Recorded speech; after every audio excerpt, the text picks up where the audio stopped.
Christi. Amen.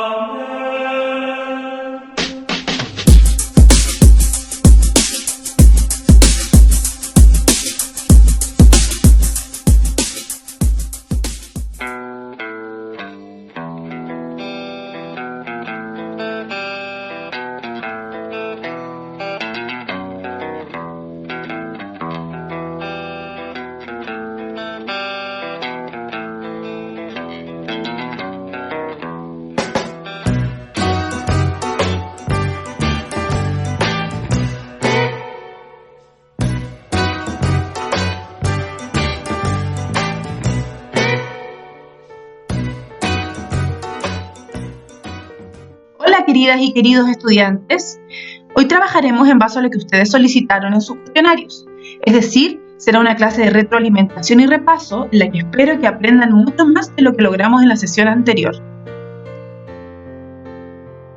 Comencemos entonces. Si se fijan en los resultados generales del cuestionario, de un total de 40 puntos, la mayor parte del curso estuvo entre los 25 y 35 puntos, lo que no es malo, así que los felicito. Ahora, lo que a mí más me interesó fueron sus opiniones y en ellas descubrí que había un contenido que les costó entender. Es por eso que hoy día vamos a repasar ese contenido. Miren lo que escribieron.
Yo sé que el arte clásico a veces es un poco confuso y complicado, pero para eso vamos a repasar hoy. Así que, ¿están listos? Yes! ¡Fantástico! Entonces vamos con la síntesis de la clase pasada.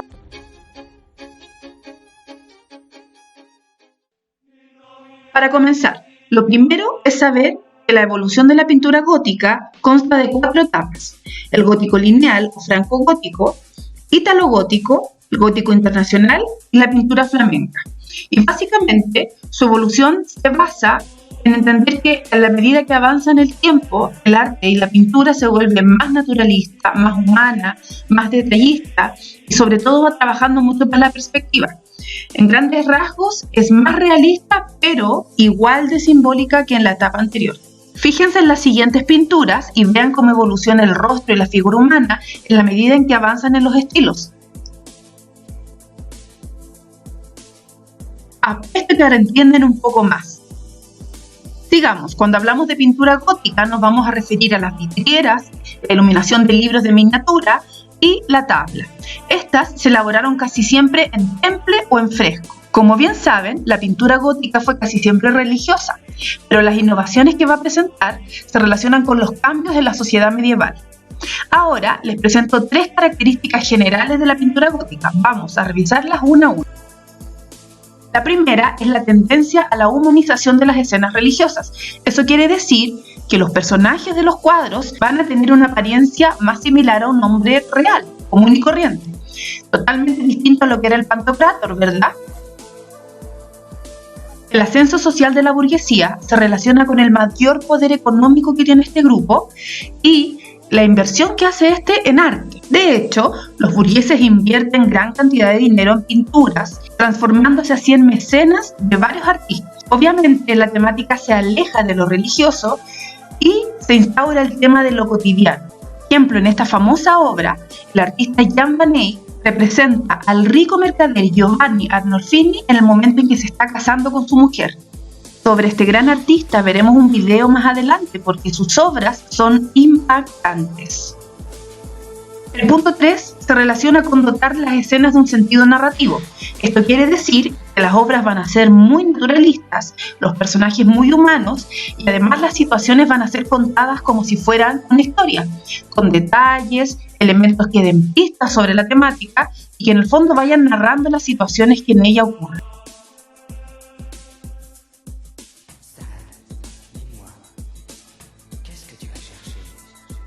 El estilo franco-gótico se desarrolla durante el siglo XIII hasta el XIV y principalmente está presente en Francia. A grandes rasgos es una extensión del estilo románico. Se caracteriza porque predomina la línea, los colores son brillantes y monocromos, es decir, un solo color en el fondo y pinturas muy planas. Hay presencia de ciertos convencionalismos, fíjense en las formas, por ejemplo, el tipo oval de la cabeza, el cuerpo encorvado y las figuras que son muy alargadas. Si miramos algunas obras, fíjense en los personajes que parece que no fueran muy humanos, son muy extraños. Sin duda, una de las características principales es que aquí no existe el volumen y por nada del mundo hay perspectiva.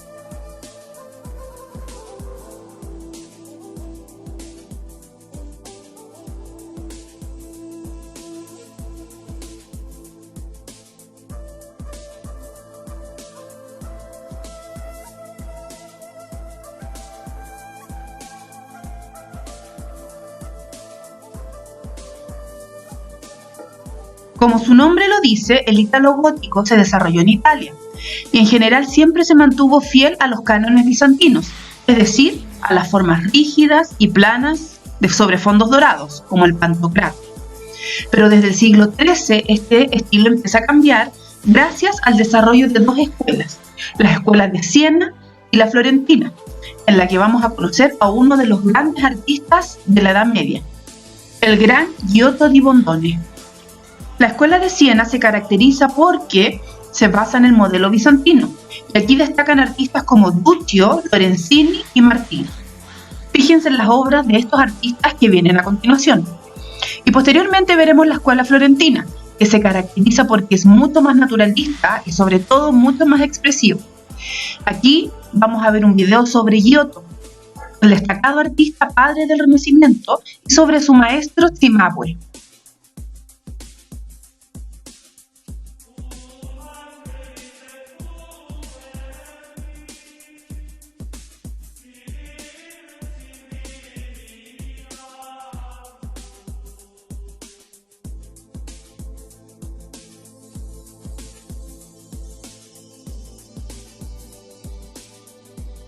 Giotto es el artista más relevante del Trecento italiano y padre del Renacimiento. Vamos a ver un video sobre él, recuerden que es de la escuela florentina. En la ribera del río Arno, Florencia crecía más y más cada día. Pero aquí, en los montes de Mugello, el tiempo transcurría más lentamente. La vida avanzaba pausadamente, como los senderos que escalan los Apeninos desde Toscana hacia la Emilia. Aquí, todos seguían el tempo de la naturaleza, el ritmo de los campos y de quienes en ellos trabajaban. Hacia 1275, el hijo de Bondone, un niño campesino de Colle di Vespignano, apacentaba a su pequeño rebaño. Pasaba el tiempo dibujando sus ovejas en la tierra o las rocas de los prados. El maestro Cimabue, el artista más famoso de la época, reparó en los dibujos del zagal durante un viaje a Bolonia y quedó impresionado por su calidad artística. Y así empezó la leyenda, mitad fábula, mitad hechos constatados, de un artista que revolucionaría la pintura, pero cuyo nombre quedó en el misterio. El joven pastor solo respondía a Cimabue por su sobrenombre: me llamo Giotto.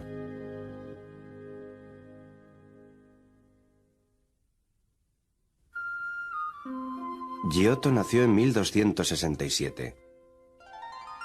Fue contemporáneo de Dante, y como el famoso poeta, Giotto conoció desde joven la activa ciudad de Bolonia. En el siglo XIII era uno de los centros culturales más importantes de Europa. Cimabue había pintado allí un suntuoso retablo de la Virgen, entronada en la iglesia boloñesa de Santa María de los Siervos. Y tras su regreso a Florencia, guió los primeros pasos de su excepcionalmente dotado discípulo. Cimabue y Giotto trabajaron codo con codo. Incluso pintaron varias obras juntos. La sencilla y solemne organización de las pinturas de Cimabue fueron una influencia esencial en el estilo de Giotto. El joven Giotto se concentró sobre todo en dos temas que mantendrían su importancia durante toda su carrera: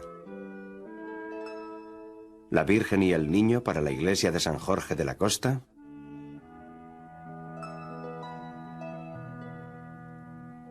y una gran crucifixión en madera para la Basílica Dominica de Santa María Novella. En un gran salto adelante, la anatomía de la figura de Cristo superó las formas del estilo bizantino.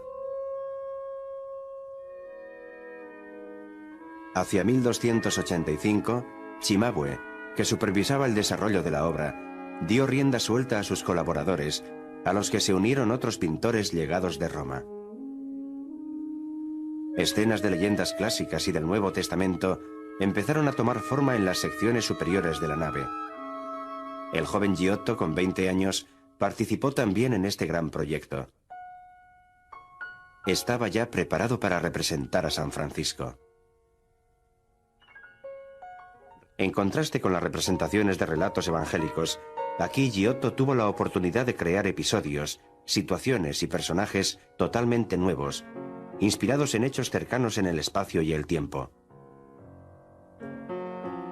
Y el pintor, identificado con la esencia y el espíritu del ejemplo franciscano, transformó estas emociones en una realidad viva y sencilla.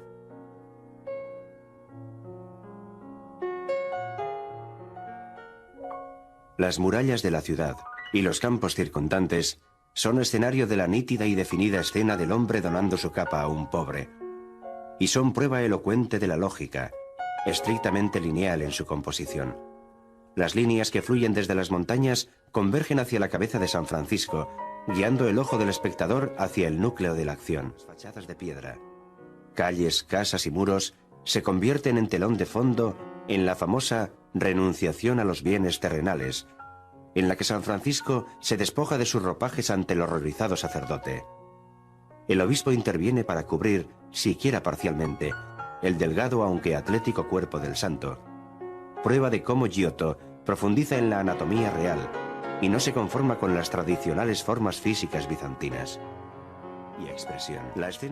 En escenas de intensa religiosidad, Giotto se centra en la creación de fondos y edificios en perspectiva. En al menos 1000 años, ningún pintor había mostrado gran interés en plasmar 3 dimensiones en sus obras.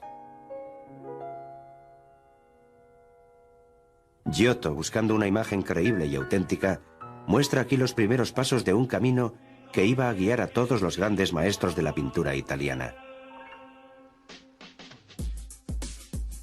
Como bien dice su nombre, el gótico internacional no corresponde solo a un país en específico. Se desarrolla durante el siglo XIV hasta la primera mitad del siglo XV y se dice que es la síntesis entre el gótico lineal y la influencia del ítalo-gótico. Las características generales, una de las más importantes, es que empiezan a deleitarse con los detalles y las obras se vuelven cada vez más interesantes. Las figuras y las formas son elegantes, se habla de que son amaneradas porque son muy expresivas. Se deja de lado los fondos monocromos y se empieza por primera vez a trabajar las ambientaciones con paisajes. Se trabaja un poco la perspectiva y la obra se vuelve un poco tridimensional. Hay gran intensidad de los colores, los que no son realistas, sino que son exacerbados con colores brillantes. Predomina la línea curva y una de las características importantes es que el retrato se desarrolla con gran intensidad gracias al financiamiento de la burguesía.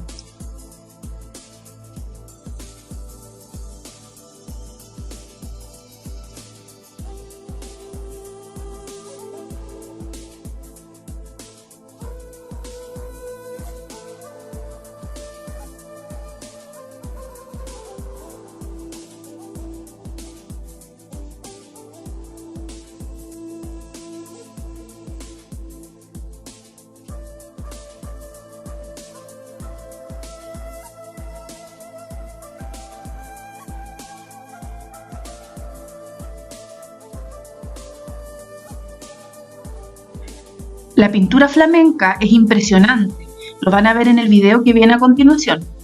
Y este se desarrolla principalmente en los Países Bajos, a finales de la Edad Media, cuando ya casi está empezando el Renacimiento. Y el desarrollo económico tuvo mucho que ver en esta historia. La nueva clase social, que ya vimos antes que se llamaba burguesía, tenía gran poder adquisitivo, mucho dinero, y necesitaba un arte de acuerdo a esos gustos y preferencias, es decir, un arte elegante, sofisticado y exquisito. Es por eso que se empiezan a trabajar los retratos en pequeños formatos, algunos con temas religiosos, otros no, y eran elaborados por virtuosos artistas, y además en una técnica nueva, el óleo. Aquí destacan dos de los más grandes de la historia del arte, Huber y Jan van Eyck. Con la técnica de óleo se logra un realismo que es impresionante para la época. Y si quieren saber de detalles, en este estilo es cuando se logran las obras más maravillosas. El detallismo es impresionante en cada uno de los objetos y las figuras de la obra. Se realiza un ilusionismo paisajístico, es decir, hay paisajes en el fondo de las obras, aunque estos son irreales, es decir, son inventados, no existen en la vida real. Los artistas quieren cada vez ser más realistas, por lo tanto, se preocupan por transmitir una luz determinada en sus obras. Surgen los cuadros pequeños y el retrato se vuelve muy importante en este momento de la historia. El individuo es el motivo único de la obra. Finalmente, es importante recordar que si bien el ser humano se vuelve el motivo principal de la obra, muchas de ellas no dejan de ser religiosas. Tienen un carácter religioso. Es muy simbólico. Cada uno de los elementos dentro del cuadro son algo así como pistas o mensajes que el espectador debe descifrar para poder comprenderlo en su cabalidad. El realismo es impactante. Véanlo en el siguiente video.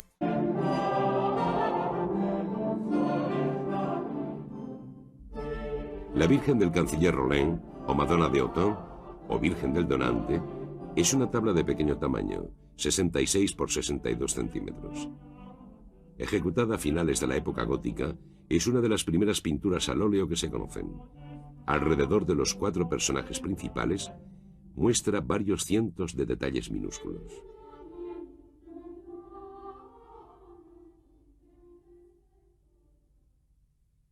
La Virgen María está sentada en un almohadón azul bordado de oro, colocado sobre un arca de madera tallada. Lleva un manto púrpura ribeteado con letras de oro. Es una mujer muy joven. Tiene la mirada baja. El niño Jesús está sentado en sus rodillas, está desnudo. Su rostro tiene la severidad de un adulto. Con su mano derecha bendice. En su mano izquierda, un globo de cristal rematado con una cruz adornada con piedras preciosas. Un pequeño ángel suspende una corona de oro guarnecida con piedras y perlas sobre la cabeza de María. Lleva un vestido azul y posee un par de alas multicolores. Un hombre está arrodillado en un reclinatorio cubierto con una funda azul verdoso. Junta las manos con un gesto de oración. Lleva un corte de pelo a la moda de principios del siglo XV, con las sienes y el cuello afeitados. Numerosos indicios revelan que se trata de Nicolas Rolin. Nacido y muerto en Autun, Borgoña, Rolin desempeñó un importante papel en la vida política y artística de su tiempo. En segundo plano, los 2 centinelas. Uno se asoma a la almena. El otro, visto de perfil, lleva un gran bastón. Están vestidos a la moda de los años 1430. Una logia de estilo románico se abre al exterior con 3 arcos de medio punto. Los capiteles con motivos recuerdan a los siglos del siglo XII románico. Varios capiteles compuestos muestran escenas del Antiguo Testamento. La arcada está recorrida por un motivo de pámpanos y dragones. A ambos lados hay otros espacios cerrados con vidrieras blancas formadas por cibas redondas. Encima de la logia hay 2 ventanas con vidrieras de colores. El embaldosado tiene motivos de estrellas de 8 puntas, alternativamente negras y blancas. Delante de la galería hay un pequeño jardín suspendido y 6 escalones que llevan a un camino de ronda con almenas. Más abajo se ve un paisaje cortado en dos por un río que baja de una sierra. Un puente separa la ciudad en dos partes. A la derecha, una ciudad apiñada, con casas, muchas iglesias y plazas.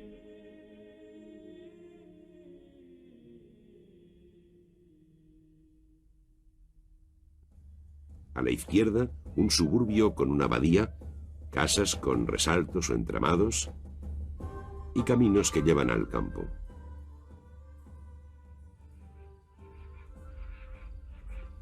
En esta orilla, orientada hacia el sol, hay bosques y laderas cubiertas de viñas. A orillas del río, jardines y praderas. En la otra orilla, hay una planicie cubierta de campos de cultivo y unas aldeas. Una casa se quema. Hay gente en los caminos. En medio del río, una isla con árboles y un castillo. Las murallas están flanqueadas de grandes torres. Hacia el campo, la muralla se ensancha para permitir la expansión de la luz, un rasgo característico del urbanismo de la época. La gente entra en las iglesias, pasa delante de los puestos al pie de la catedral, va a trabajar a los campos. Las mujeres hablan en el umbral de sus casas. Una muchedumbre atraviesa el puente a pie o a caballo. Van de izquierda a derecha. Otros atraviesan el río en sentido contrario en chalanas. En los muelles se embarcan las mercancías. Amarrados en la corriente, unos molinos cuyas ruedas de paleta recuperan la potencia del río.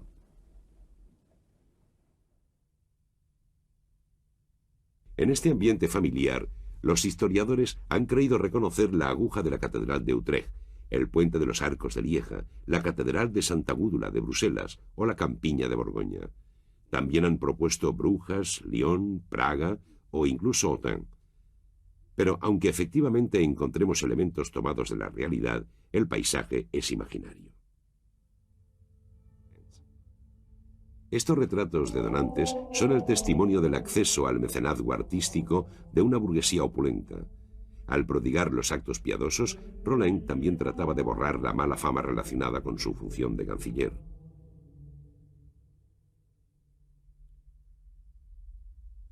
Al final de la época gótica, el ducado de Borgoña comprendía los Países Bajos, Flandes y Borgoña. Con su hermano Hubert, Jan van Eyck pinta el retablo monumental La adoración del Cordero Místico en Gante. 20 tablas, cientos de personajes, ángeles, profetas, evangelistas. Adán y Eva se cuentan entre los primeros desnudos de la pintura del norte de Europa. Otras obras, retratos, el cardenal Albergati, Margarita van Eyck, esposa del pintor, un orfebre de brujas y varios temas religiosos, la Virgen de los Cartujos, la Virgen de Lucca y el Tríptico de Dresde. El hombre del turbante podría ser un autorretrato. El pintor también se retrata con la Virgen del canónigo van der Pijl, una pequeña silueta con turbante rojo en los reflejos de la armadura de San Jorge. En El mercader de Arnolfini y su mujer, el pintor muestra su reflejo en el espejo y escribe encima: Jan van Eyck estuvo aquí. A menudo escribe este lema en el marco de sus cuadros: Als ik kan, como yo puedo. Los rayos infrarrojos atraviesan los pigmentos y muestran las capas inferiores, que de otro modo resultan invisibles. Al explorar por zonas la superficie del cuadro, se puede descubrir el dibujo original y las modificaciones que hizo el pintor de su proyecto inicial. El detalle oculto más evidente es la bolsa grande al lado derecho del canciller. Era el símbolo de su función y contenía el sello del duque de Borgoña. Quizá el propio Rollin le pidiera al pintor que borrara este objeto, una alusión demasiado clara a su inmensa fortuna. Puede que fuera también el canciller quien le sugiriera al pintor el cambio en la posición de la mano de Jesús para ser bendecido por él. Jan van Eyck es realmente un genio. ¿No encuentran que su obra es impresionante? La actividad de hoy es muy sencilla. Realiza una tabla de 4 columnas en la que sintetizan las características de los 4 estilos que vimos hoy. Estos pueden ser en Word, PowerPoint o en tu croquera. Cuando termines, tómale una fotografía y súbelo a la plataforma. Luego, realiza el forms que está en la actividad de hoy. Eso es por hoy, chicos. Un abrazo para cada uno. Espero que hayan aprendido y que se enamoren un poco más del arte. ¡Nos vemos!